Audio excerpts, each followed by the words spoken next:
The Flare Gun Standoff, September 20th, 1986. Opa-locka Airport, Florida. Federal agents surround a small aircraft just before sunrise. Intelligence says it's loaded with cocaine. The plane sits heavy on the tarmac, fuel drums nearby, engines silent.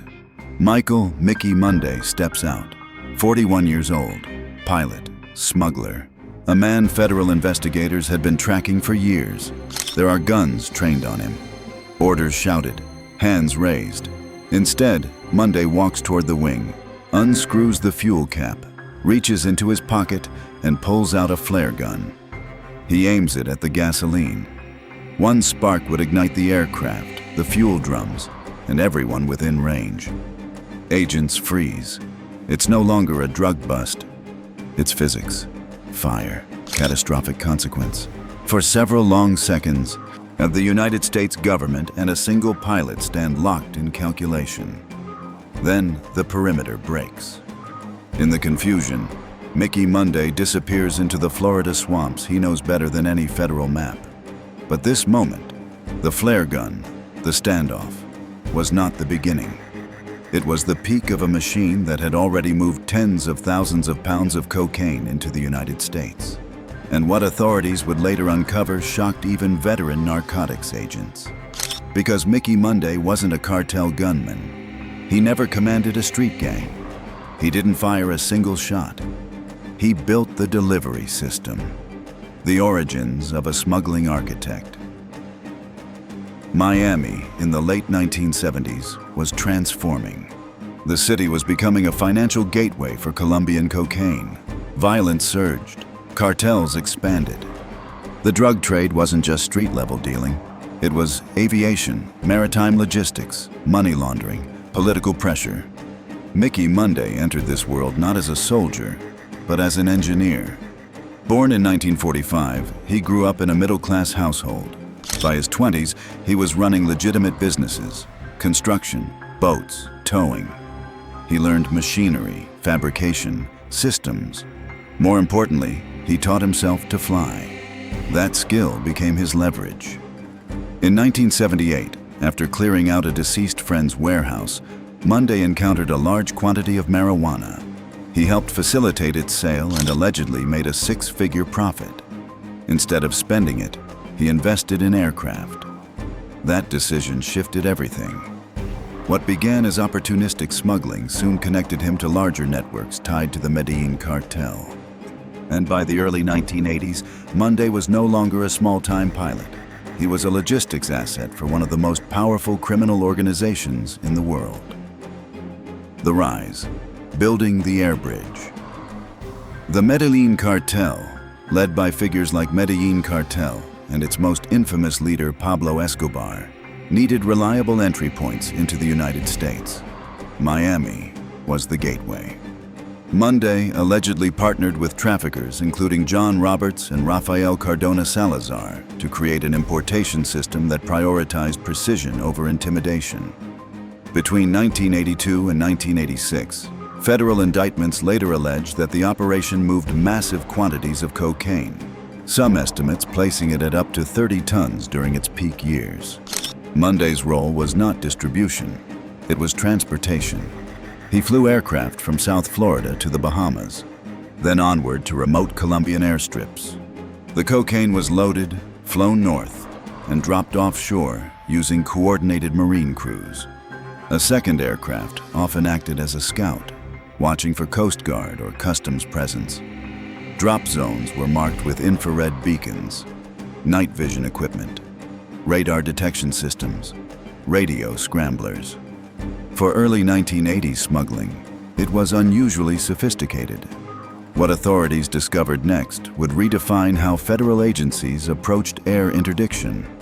The organization had begun landing shipments on abandoned Cold War-era missile bases, federal land that law enforcement rarely monitored. It was a blind spot in the system, and Munday knew it. How the organization operated. This was not a street gang. It was a compartmentalized logistics network. Pilots handled flights. Boat crews handled offshore retrieval. Ground teams handled storage. Financial managers handled bulk cash movement. Each participant knew only their segment. Recruitment was practical, not ideological. Associates were often drawn from aviation circles, marine operators, and trusted business contacts. Loyalty was built through profit, not fear. Money flowed upward. The Medellín suppliers received bulk payment. American operators retained significant fees, allegedly earning millions per successful run. Weapons were present but rarely used by Munday himself. Violence was outsourced to other cartel-linked figures when necessary. His comparative advantage was avoiding confrontation altogether. This distinction mattered. In an era when Miami's cocaine trade was marked by open warfare, bombings, assassinations, and drive-by shootings, Munday's model was quieter, but it was no less consequential, because every shipment strengthened the broader criminal economy reshaping Miami. The cocaine capital. By the mid-1980s, Miami had become synonymous with cocaine wealth and violence. Figures like Griselda Blanco were linked to violent enforcement networks. Street-level conflicts spilled into public spaces. Law enforcement struggled to keep pace. But behind the headlines was infrastructure: planes, boats, warehouses, financial channels. Munday's network functioned as an artery feeding that system. What the public didn't see was how normalized the economy had become. Construction boomed. Nightclubs flourished. Real estate prices surged. Drug proceeds circulated into legitimate businesses. And federal authorities faced a difficult truth. They weren't fighting individual dealers. They were fighting a transportation grid. The turning point. Betrayal from within. In 1985, a key Medellín Cartel associate, Max Mermelstein, was arrested. Facing life imprisonment, he began cooperating with federal prosecutors. His testimony detailed supply routes, financial channels, names. Indictments followed. What authorities learned from Mermelstein shocked even seasoned investigators. They began mapping the aviation routes, tracking the maritime drops, building conspiracy cases rather than isolated arrests. By 1986, a sweeping federal indictment targeted dozens of individuals connected to the network, and Mickey Munday was named. The flare gun standoff was no accident. It was a man aware the system around him had collapsed. As Operation Beacon, the system fights back. The federal response evolved. Customs and DEA agents began using undercover technology specialists to infiltrate smuggling operations. In one instance, tracking beacons used by traffickers were secretly modified to transmit secondary signals detectable only by law enforcement. It was technological chess. Aircraft were seized, boats confiscated, properties forfeited. Munday ran for nearly 4 years. He was eventually captured in 1990 in Richmond, Virginia. Facing overwhelming evidence, he pleaded guilty to conspiracy charges. He was sentenced to federal prison. Unlike many of his counterparts, he survived. No assassination, no cartel execution, no violent death. But survival would not equal freedom. Reinvention and relapse. Released in 1999, Munday re-entered a world fascinated by the cocaine cowboys era. The 2006 documentary Cocaine Cowboys revived public interest in Miami's drug wars. Munday appeared on screen, reflective, articulate, almost analytical about his past. For a time, he positioned himself as a cautionary voice, even speaking at academic and law enforcement events about smuggling tactics.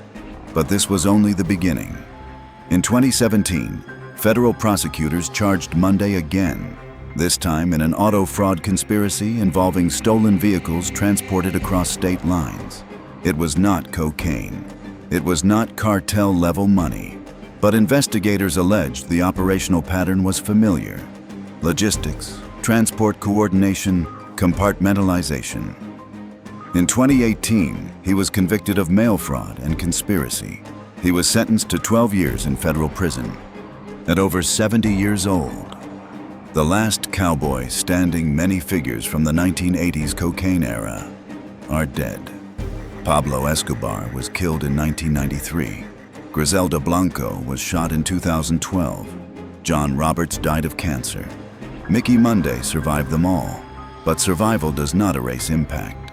Federal authorities allege that his operation moved enormous quantities of cocaine into American cities, contributing to addiction, violence, and destabilized communities. He did not fire a gun, but logistics can be as destructive as bullets.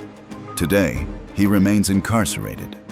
The pilot who once evaded radar now exists within a system he once outmaneuvered.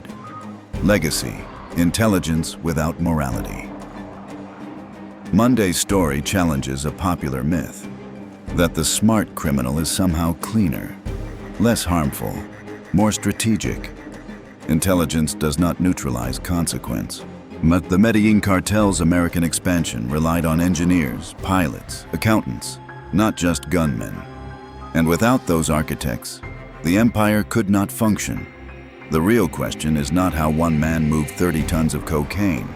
And in the end, even the last cocaine cowboy became just another federal inmate number, not a legend, not a myth, a reminder that intelligence without accountability eventually circles back. If you value serious, investigative crime documentaries that focus on structure over hype, make sure you subscribe. Comment below. Was Mickey Munday a mastermind, or simply a component in a much larger criminal machine? And if there's another hidden network you want us to examine next, drop it in the comments. Stay informed, stay critical, and we'll see you in the next investigation.